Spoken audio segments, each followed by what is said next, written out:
म्हाताराला लाड होतं. ते म्हातारं का मंदिरात पते खेळणार होतं का मंदिरात तंबाखू खाऊन थुकणार होतं का ते म्हातारं दुसऱ्याच्या सोयरीकी मोडणार होतं. काही काय म्हाताऱ्याला ना बापा बापा बापा.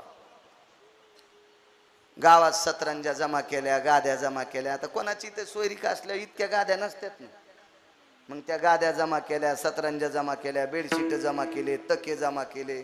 विचारलं काय रे. ते म्हातार संडासचं डबकं हातात, काठी गिठी. काय रे काय. काय नाही म्हणे आमक्याच्या पोराला पाहुणे पाहिले याची तर आणि त्याचं अंधारात जमलेले आणि काय नाही ते आज काय नाही सुपारीच फुटणारे.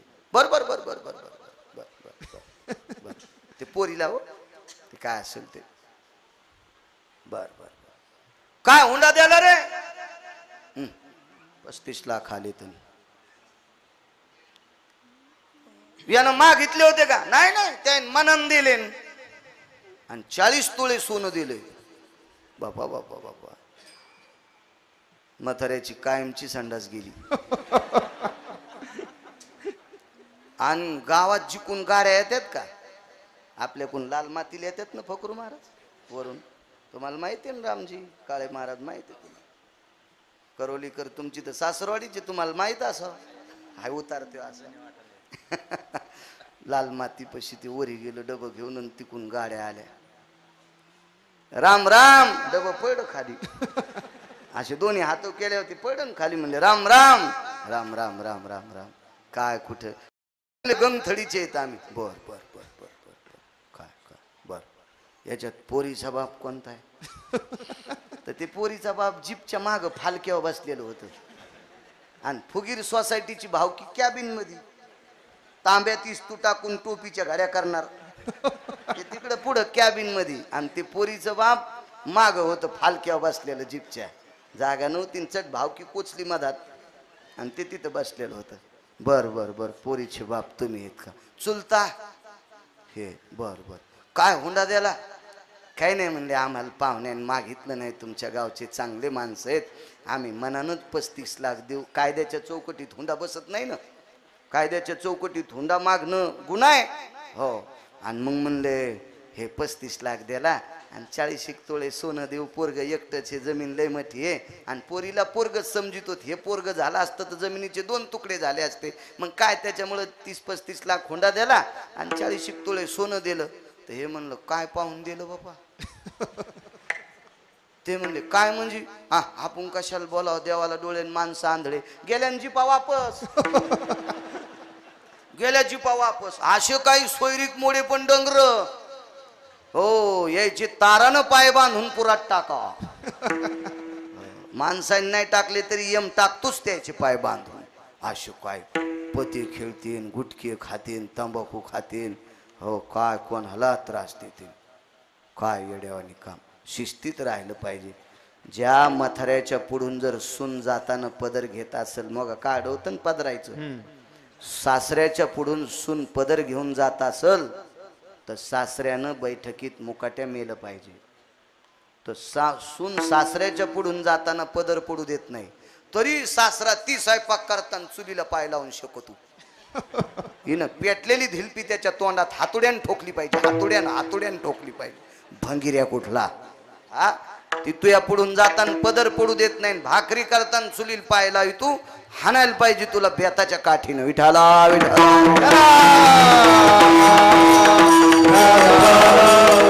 आचारसंहिता आहे. मर्यादा सांभाळली पाहिजे. आपण ते पोरा येऊन चाललो होतं तंबाखूचं घरानं.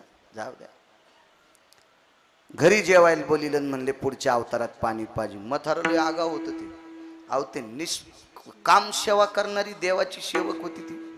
ते काय सामान्य महर्षी अगस्ती म्हणजे साधी गोष्ट आहे. काय योग्यता असेल या लोकांची. त्या अगस्तीच्या पत्नीनं 3.5 घंटे सूर्य असा मुठीत दाबला होता. मुठीत जाऊच दिला नव्हता. मथार उठून आंघोळ करून संध्या होस्तर.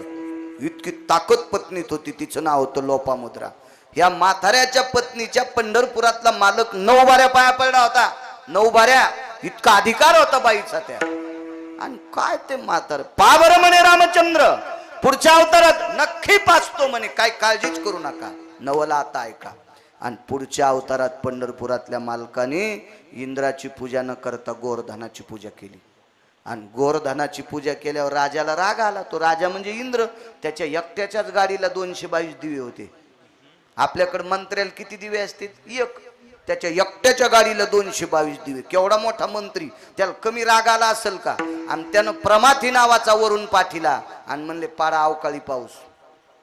आपल्याकडे गारा नाही पडल्या है का नाही? आपल्यावर कृपा आहे पंढरपुरातल्या मालकाची.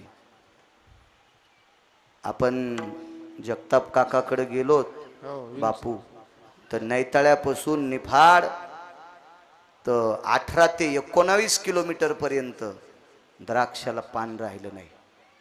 एका एका शेतकऱ्याचं 20 25 25 40 40 1 कोटी रुपयाचं नुकसान, लाख रुपयाचं, कोट्यवधी रुपयाचं नुकसान. किती शेतकऱ्याचं नुकसान बघा ना. त्या गारा पडल्यावर किती किती नुकसान.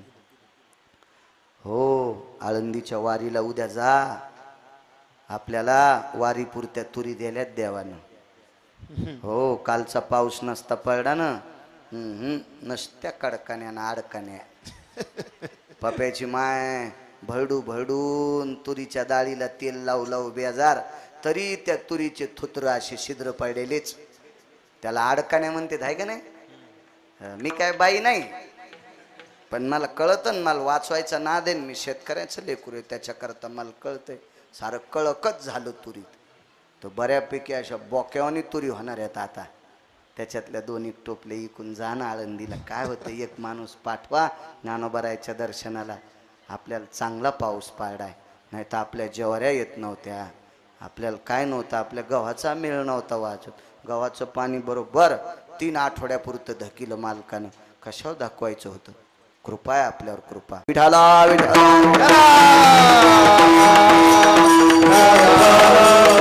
गावकरी मंडळी 1 वाजून गेला. राजू सांगा ना बंद कर गिरगावकर म्हणून. तू मोठा झाल्यावर लग्न करणार ना? काय गोड हस तू. गुदगुल्यात झाल्या लग्न करीन म्हणल्यावर आहे का नाही? भेटन तुला, कीर्तनात शब्द दिलाय, भेटन बायको तुला, ताण घेऊ नको. लग्न करशील ना पण? हो हो म्हणलं. कॅमेऱ्यावाले फिरवार त्याच्याकडे. बरं, एका डोळ्यानं पोरगी आंधळी असल्यावर करशील का? पहा कसा उचले आहेत. हो, तिच्या बापान 40 एकर जमीन दिल्यावर हो, मग तिचा संडासचा तांब्या पण तूच घेशील नाही का? काय पोरग हुशार रे लखने. आम्ही हुशार नव्हतो आमच्या लग्नाच्या टायमाला.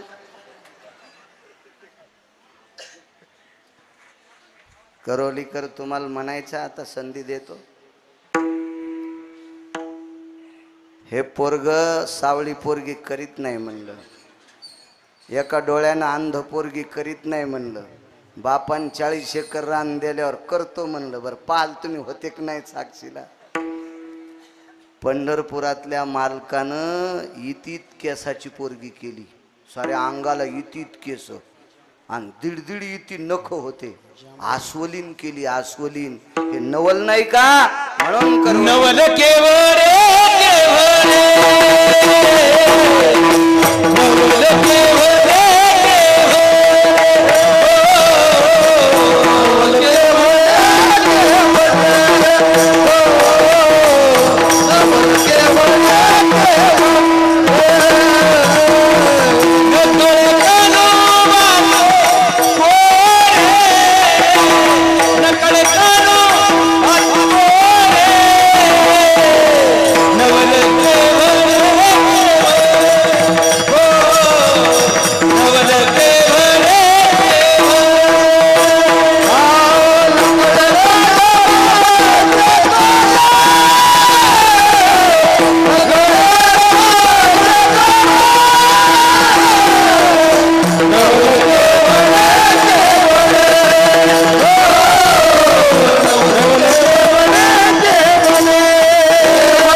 कन्या जामवंती. पंढरपुरातल्या मालकाला 16,107 पत्न्या लक्ष्मीसह तरी पण जामवंतीशी लग्न केलं. सामान्य क्रांती नाही. आपल्याला तर उंची बरोबरीची लागते, रंगही गोरा लागतो. हो, तीन वाटेल ते कामं केलं पाहिजे. सुमळ्या तुला हाणायला पाहिजे. इतक्या अपेक्षा करतो, इतक्या अपेक्षा. काय केली विटेवरच्या मालकानं अपेक्षा? सगळी मातीत घातली आणि क्रांती केली. ऋषी सोबत लग्न केलं. नवल केवडे केवडे नकळे कानोबाचे कोडे विठोबार फुमाये.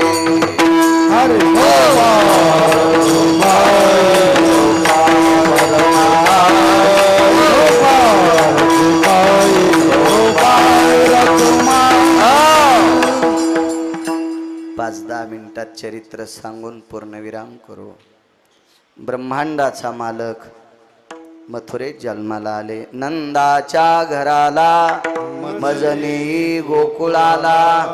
मला घेऊन जा, तिथे मायेचा जन्म झालाय. मला तिथे ठेवा आणि माया घेऊन या. उचलिला कमलापती पायीची बंधने गळते. उचलल्याबरोबर त्या बेड्या बंधन गळून गेले. ब्रह्मांडाच्या मालकाला सुपात ठेवलं. कारण मथुरेतनं गोकुळात भगवान सुपात आले. म्हणून आपल्याकडं जर खरोखर शांतीवर पोरगा आला असेल, ज्येष्ठा असेल, मूळ असेल, तर त्याच्या शांतीच्या वेळेला सूप लागत असतं. हे 27 वर्षापूर्वी मला माहीत होतं. आता काय मी ते करीत नाही काम, पण ते त्यावेळचं माझ्या मेमरी कार्डावर डाटा झालेला आहे. त्या सुपात जगाच्या मालकाला घेतलं, पितांबर झाकला देवकीचा फाडून आणि भगवंताला उचललं. देवकीनं पाय धरले. मला दाखवा ना एकदा. प्रेम होतो. 6 मारले होते भावानं. साही मारी दुराचारी.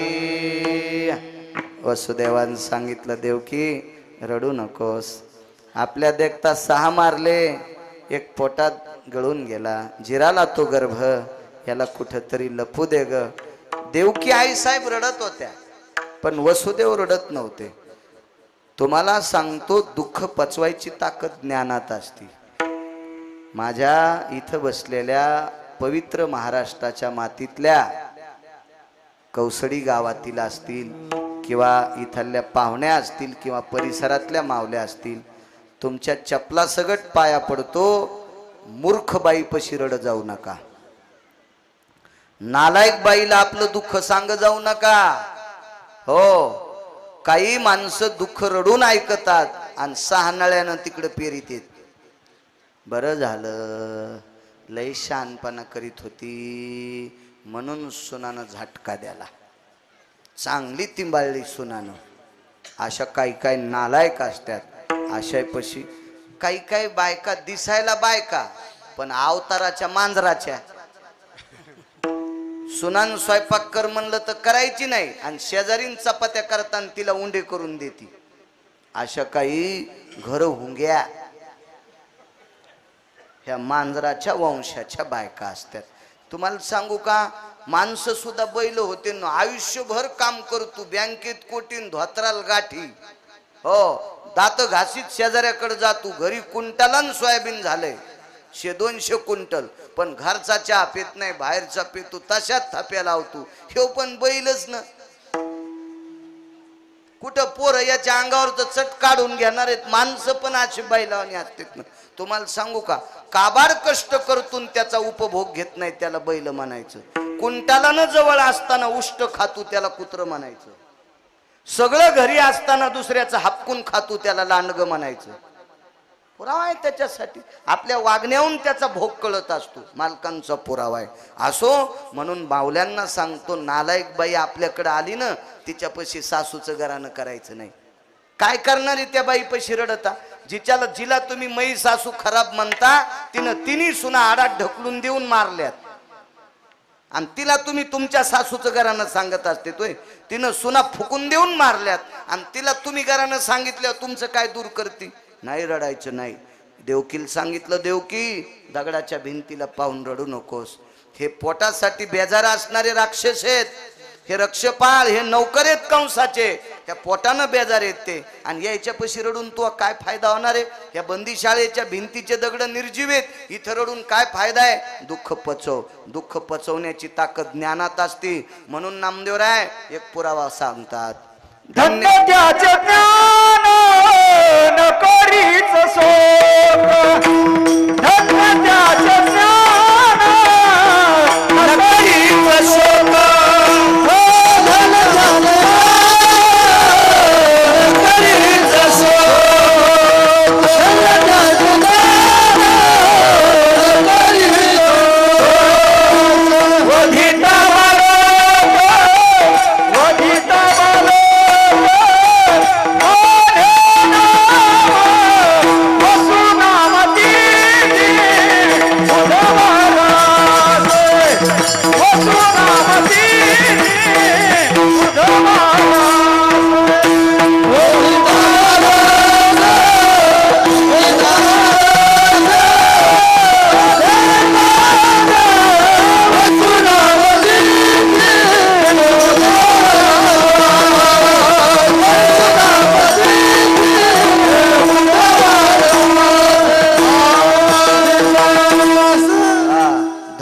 त्याचे ज्ञान न करीच शोक, वधिता बालक नामा म्हणे. भगवान जन्माला आले तो दिवस बुधवार होता. बुधवासरी बुधवारी जन्माला आले. वैकुंठवासी धर्मभास्कर वक्ते बाबा कल्याण मासिकातला एक बापू पुरावा सांगायचे. त्या कल्याण मासिक म्हणजे फार श्रेष्ठ मासिक होतं. त्याच्यातले जे वाक्य होते ते अत्यंत गोड हिताचे होते, आपल्या फायद्याचे होते. आता ते मासिक चालू आहे का बंद आहे मला काही माहित नाही, पण वक्ते बाबा पंढरपूरला प्रवचनात निर्वाळा ऐकिला.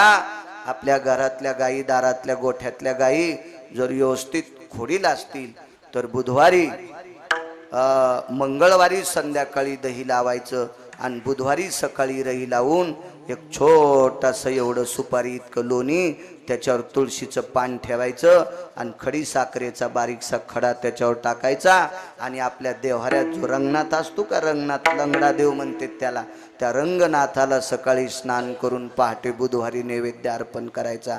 गाईच्या खोडी जात्यात. हो, आपण सोपं करीत नाहीत. याची दोरी आण, त्याचा गांडा आण आणि त्या जंगळलेल्याच्या गंड्यान काय होतंय? ते सोमवारी मासे खाते आणि त्याच्या गंड्यान गाय नीट होत असती वय. त्या जंगळलेल्याच्यानं आपले उपाय कर जा, आपले आपले शास्त्र आहे त्याच्या पाठीमाग. गायीविषयी प्रेम ठेव जा, फार मोठी ताकद हे गायीत.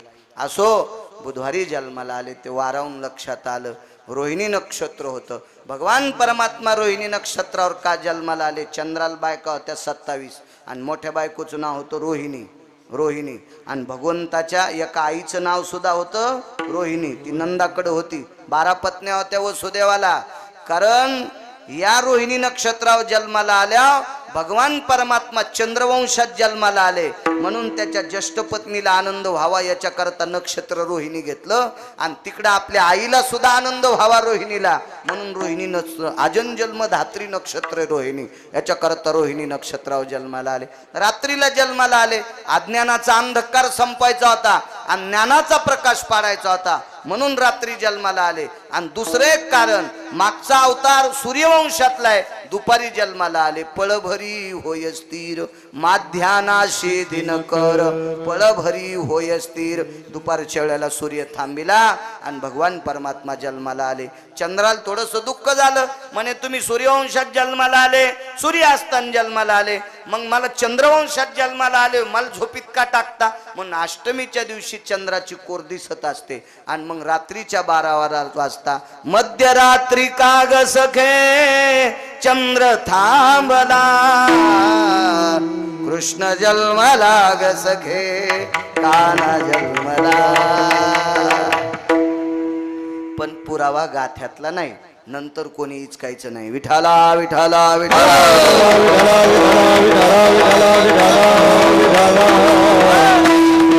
आनंद वाटाव. रात्री जन्माला आले आणि सांगितलं मला घेऊन जाय, राहू दे. मग लपवा लपवा जग जेटी उचललं तर बाहेर पाऊस पडत होता. तो पाऊस पावण्याचा नव्हता, अमृताचा होता. शेषाला राग आला. वरती छायाधरी शेष, यमुना तुडुंब भरलेली होती.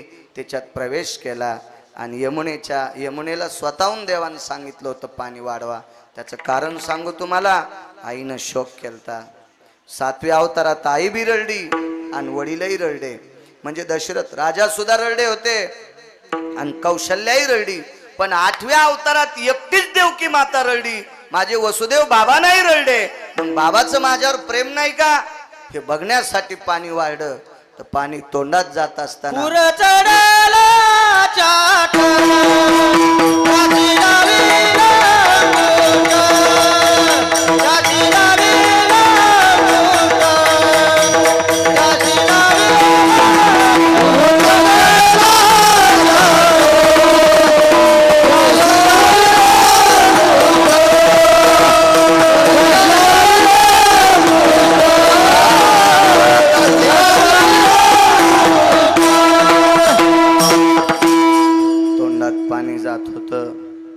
ज्या वेळेला तोंडात पाणी चाललं त्यावेळेला वसुदेव रडले नाही.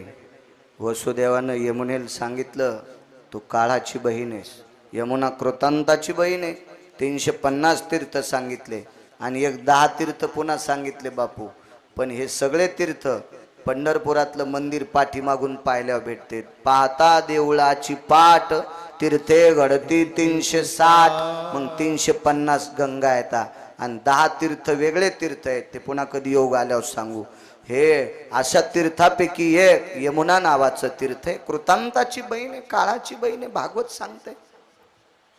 मला वाटतं भागवताला यशवाडीचे सद्गुरू शिवेंद्र स्वामीजी यांच्या मुखारविंदातून कथा ऐकली. मारुतीरायाचे उपासक आहेत ते. ज्या मारुतीरायापाशी अन्नपूर्णा जाज्वल्य उभी आहे, प्रत्यक्ष जाज्वल्य अन्नपूर्णा उभीच आहे तिथं पात्र घेऊन. अशा पवित्र अधिष्ठानावरचं गोड अध्यक्षपद त्यांच्याकडं आहे. ते विश्वस्त ते तेवढं सांभाळतात. त्यांच्या मुखारविंदातून कथा ऐकली. कथा चांगल्याच्या मुखातून ऐक जा, आपल्या व्यथा संपत असतात. चांगल्याच्या मुखारविंदातून कथा ऐकली की व्यथा संपत असतात. आणि ज्याला कथेचाच मर्म नाही त्याच्या मुखातून कथा ऐकल्या की आपल्या यथा जवळ येत असतात. हो, चांगलं ऐकलं पाहिजे.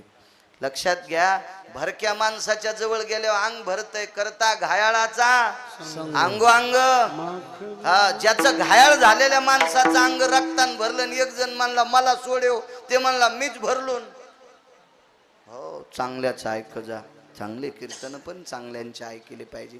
एखाद्या वेळेस आमच्यासारखे येडपट नाही बलिले तरी नका बली जाऊ, पण चांगले बली जा. विठाला विठाला विठाला. भागवतात वर्णन आलं. यमुनेची विनंती केली, काळासारखं काम करू नकोस माय. रडे नाही प्रभू. वसुदेव काय वाक्य वापरलं? यमुने आता दुःख पाहण्याची क्षमता संपली. 5 ते 7 मिनिटात पूर्णविराम करतो, कारण गावकऱ्यांना एवढा मोठा समाज जीव घालायचा आहे. आजच्या कीर्तनकारानं तासात कीर्तन केलं पाहिजे, पण बरोबर 11ला सोडावा तर तिकून त्रासनं लोक म्हणते आता लय मस्ताडान, आता त्या लय झालंय तो का आता ऐकू तू का शकन भरतं पुढं सरकन. असे बी माणसं काड्या करतात नो. विठाला विठाला मग यमुने मी 6 मारलेले पाहिले ग. हातातला भात जसा भिंतीवर गोळा फेकून मारावा, भाताचे कण जसे पांगतेत ग, तसे 6 लेकराच्या मांसाचे तुकडे मी डोळ्यान पाहिले ग यमुने. आता पाहायची क्षमता संपली. याच्या सगट पाण्यात जलसमाधी घेईल, पण आता वापस जाणार नाही. तवा सुपातल्याच्या डोळ्यातून पाणी आलं आणि पाण्याचा थेंब सुपातून खाली पडला. त्यावेळेला दुभंगली यमुना माई. 2 तुकडे झाले. त्यावेळेला माझ्या पवित्र मावल्यांनो तुमच्या भांगाचं वर्णन आलंय. जुनी स्त्री जशी मधातनं भांग पाडीते, 2 असे भाग पडतात. दुभंगली यमुना माई. 2 तुकडे झाले. आता वसुदेव चलू लागले, पण पाणी याही बाजूनं वाढलेलं याही बाजूनं. तर भगवंतानं सांगितलं यमुना माय. माय नाही म्हणले, कारण ती सासू होती ना.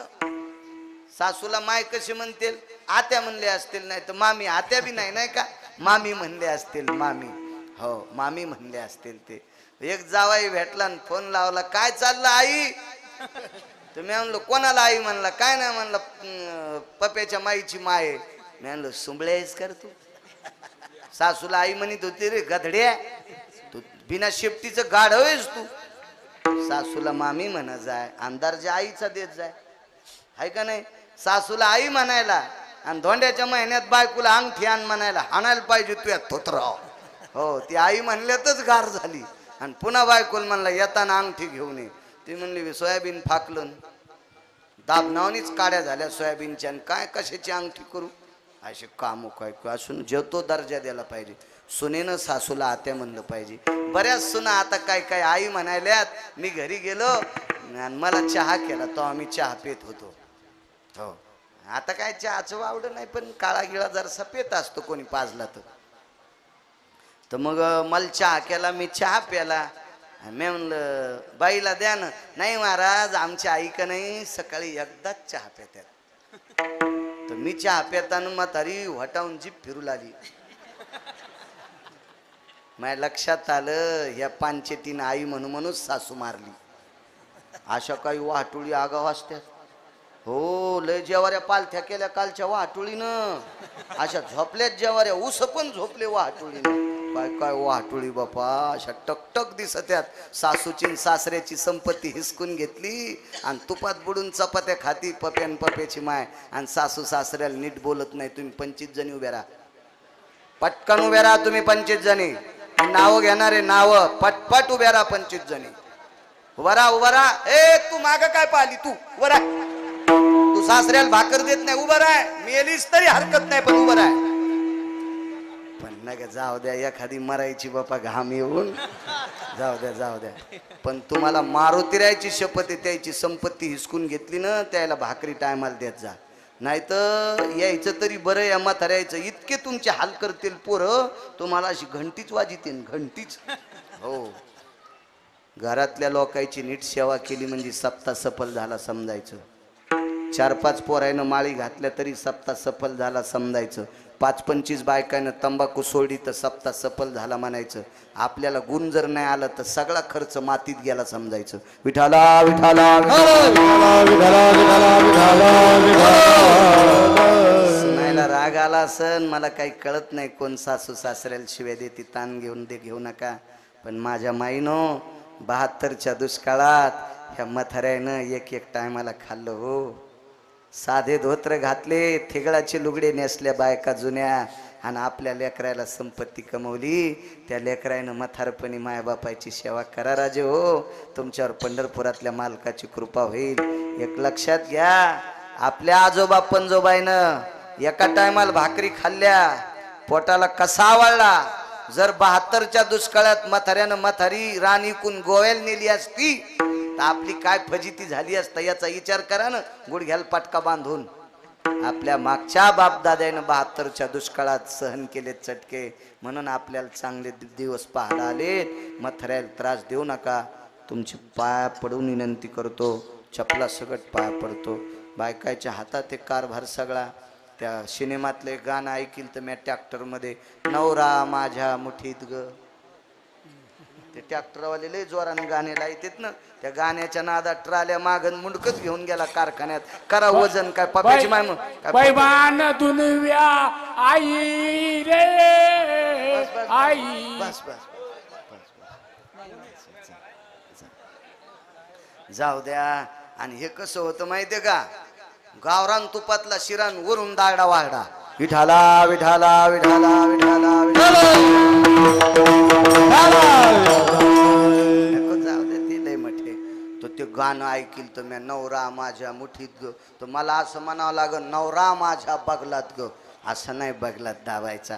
आपल्या मालकाला नीतिमतेत वागवायचं, आपल्यावर कृपा होईल. चला मी आता वापस जाणार नाही. मग त्यावेळेला यमुना कमी होत नव्हती, म्हणले रस्ता दिलाय ना तुम्हाला, तर भगवान म्हणले वाढती का.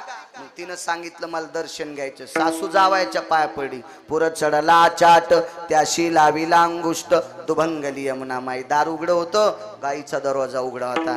ज्याच्याकडे लय मोठी जमीन आहे, एखादी गाय पाळी जा, पाळी जा, एखादी गाय पाळी जा, पाळी जा.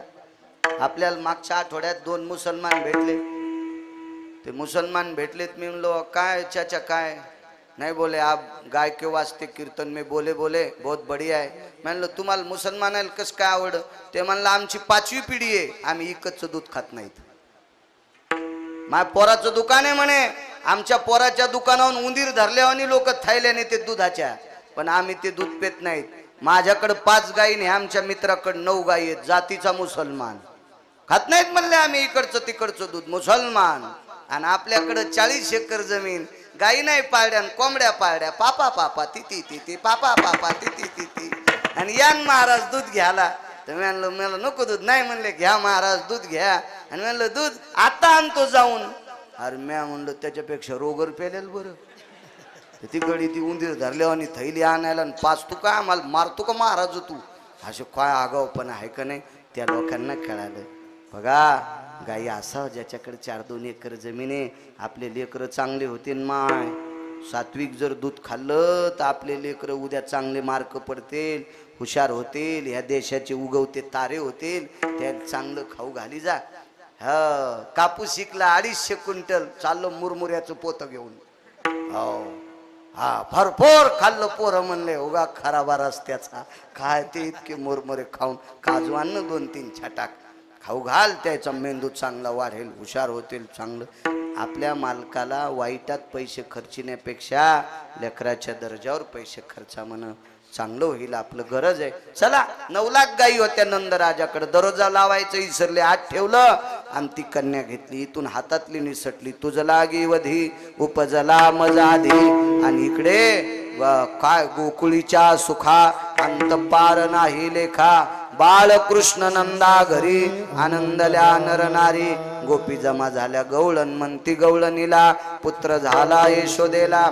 एक धावे एकी पुढे वाटी ताटी सुंट वडे. ताईनं सांगितलं काल पोरगी झालती, फिरविले दोन्ही कन्या आणि चक्रपाणी. लागलीच मग सगळ्या गोपी जमा झाल्या, नाना प्रकारचं दान दिलं.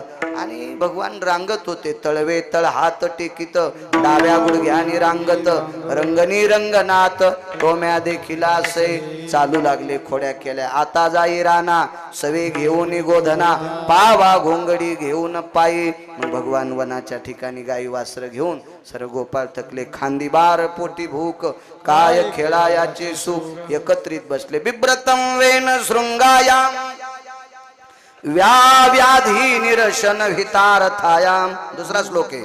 यत मध्याभय व्यालाक्ष कृतुयम यत संगान भव जायते. पाप क्षालन हितार्थायाम कवलम कवल प्रसाद रस्तु यत प्रसाद रस्तु भय व्याप्तियाम. जायते कनवम यतो गोपाल कृष्ण भगवान की जय. ज्ञानोबराय तुकोबरायच्या कृपेने आपल्याला काला मिळतोय. ज्ञानेश्वर माऊली, ज्ञानराज माऊली, तुकाराम ज्ञानेश्वर माऊली, ज्ञानराज माऊली, ज्ञानेश्वर माऊली, ज्ञानराज माऊली, तुकाराम ज्ञानेश्वर माऊली. विनेकरी जवळ या. शिंके लावी दोरे. मंदिरातील विनेकरी, मंदिरातले सगळे विनेकरी इकडे या. शिंके लावी एले दोरी होतो तिघाचे मी वरी. हारे दोरी कडे मुख पसरोडी कडे. आवाज त्या दारा दिस जाई का गोपरा. तुम्ही वारे दोरी कडे मुख पसरोडी कडे. तुका मध्ये हाती दुकान दे दे तुका. तुम्ही वारे दोरी कडे मुख पसरोडी. आकडे धरला कृष्ण मनी अवघाजने प्रकाश. वाटो एका एका वैष्णवनिका संभ्रम. वाकुलिया ब्रह्मादिका उत्तम लोका दाखवू. वाटो एका एका वैष्णवनिका संभ्रम. तुका म्हणे भूमंडळी. हॅलो तुका म्हणे भूमंडळी जलद चाल म्हणा कोणीतरी द्या.